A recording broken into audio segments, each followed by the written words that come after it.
Good morning, happy Sunday. Here's one for you from the newspaper. Heads should roll over electric car fiasco. Policymakers have wasted billions chasing a net zero pipe dream. It's time they were held accountable. And sensible newspaper article for a Sunday morning, Sunday afternoon. I'm in my Peugeot 405. You'll see this on the channel later on. I've been messing around with it and I've taken it for a clean. It's only done 120,000 miles. It's a diesel, so it will do 50 odd miles to the gallon. And if looked after, this car will last forever. It is everything a brand new electric car is not.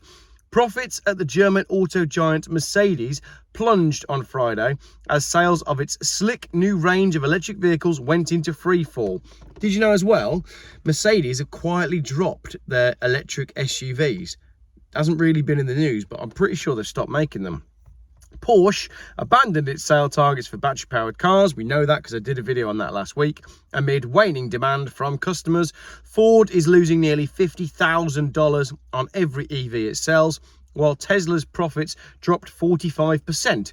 Meanwhile, battery manufacturers such as Germany's Varta are getting wiped out. Over the last few days, it has become clear that the EV industry is on the brink of collapse.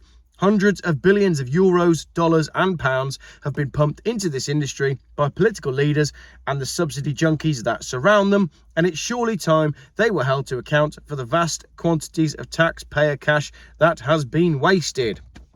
Powerful words. Hold them accountable for wasting money on a pipe dream. Net zero, basically, like if you picture the scene of some cavemen sitting around a fire, except the fact that you're not allowed the fire and you're not allowed any meat. That's basically net zero. So all these people that want to achieve net zero, that's where it ends up. You and me sat in a cave, cold, with no food. So that's good. In the last few days alone, it has been a steady stream of bad news from auto manufacturers.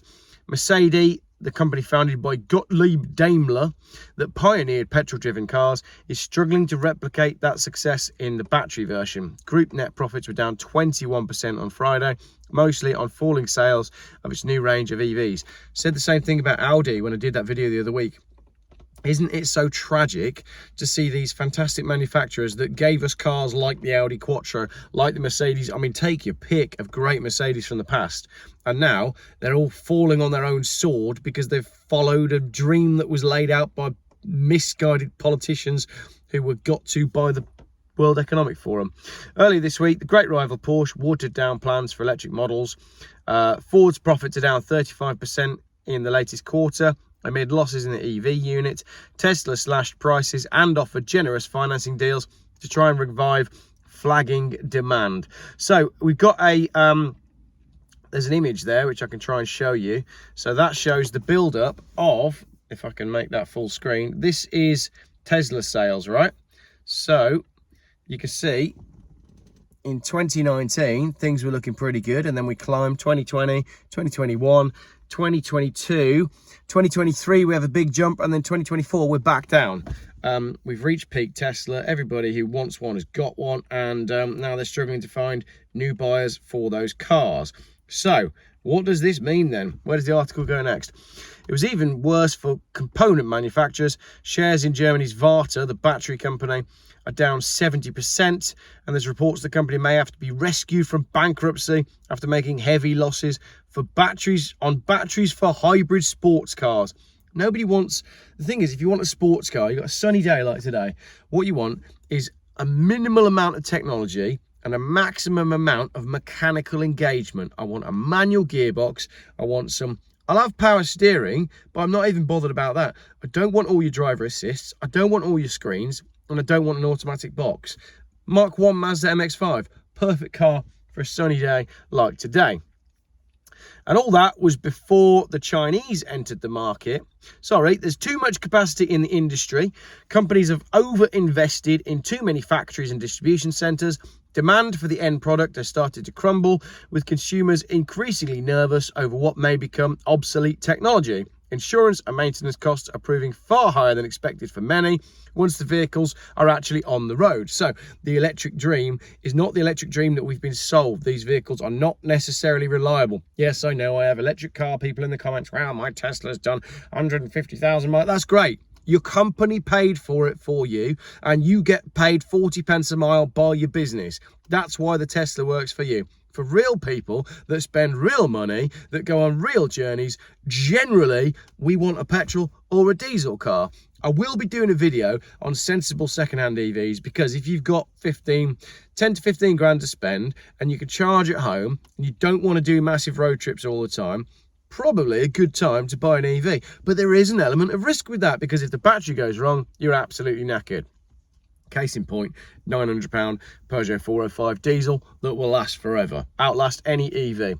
And all of that, the stuff we just discussed, was before the Chinese entered the market with a new range of slick, cheap vehicles. The word bloodbath is used too often in business journalism, but right now, it may be the only one appropriate to describe the state of the Western EV industry. The problem is, Tesla were always about electric cars, and they turned out a car that was actually quite good at being an electric car. Hear that in the distance? It's not an EV. The Tesla's quite good at being an electric car, and all the manufacturers went, oh no, we need something to compete with Tesla. What have we got? Here, Dave, get some of that sticky back plastic from over there and some of them Duracell batteries. Get China on the phone, see if they've got some bits, chuck it all in, market it, massive price. The people will buy it. You were wrong. The people didn't buy it. That's why they're all knackered. None of them make a very good EV. Tesla make a good one, and the Chinese, well, they just copied Tesla and they could do it cheaper. So obviously theirs were going to sell, because they look exactly like the expensive ones, except they're half the price. They're still made in China, and they're just as rubbish as all the German ones, because the German ones were all rubbish. That's the point. Surely it's time that political heads started to roll for the catastrophe that is now unfolding. Policymakers, under pressure from industrial and climate change lobby groups, picked this winner and spent eye-watering amount of taxpayer money on it. We want our money back. In 2019, France's President Macron grandly announced the Franco-German plan to dominate battery production, with 700 million euros invested by France and another billion from Germany.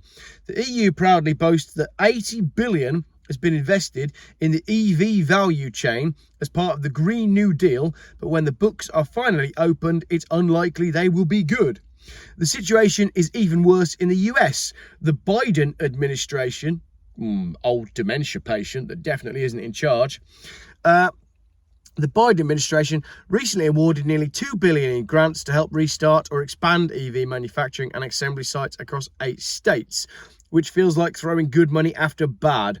It has offered tens of billions in subsidies of more than $7,000 per vehicle sold, and even more in building the infrastructure, including one $7.5 billion scheme to install chargers that ended up with only 7 actually built, which works out at $1 billion each for what is basically just a plug.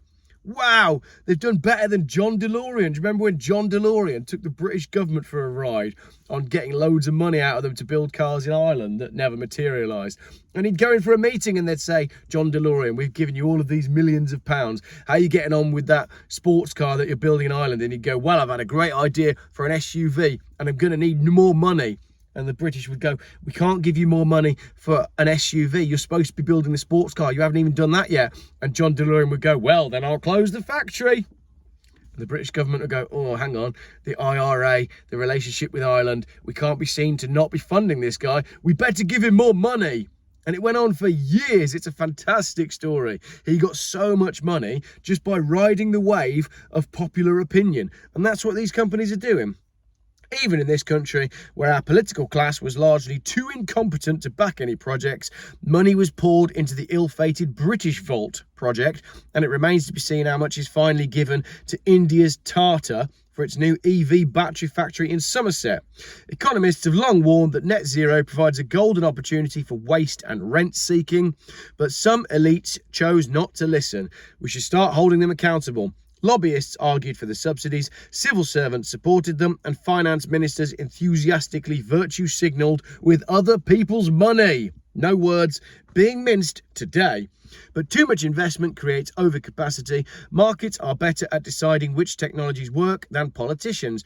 And if there is a genuine demand for a product, then no one has to receive a grant to manufacture it, since the potential profits to be made will be the incentive enough.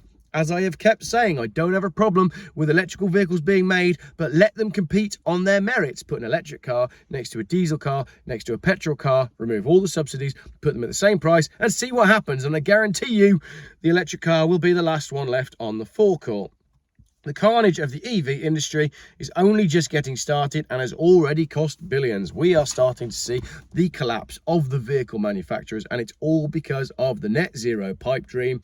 I'm happy to live as a caveman, but I don't want to be pushed into the cave by the government and have my fire and my meat taken from me on the basis that we're saving the world, whilst multiple other industrial powers around the world are only just catching up with coal production and coal-fired plants. Net zero is a scam.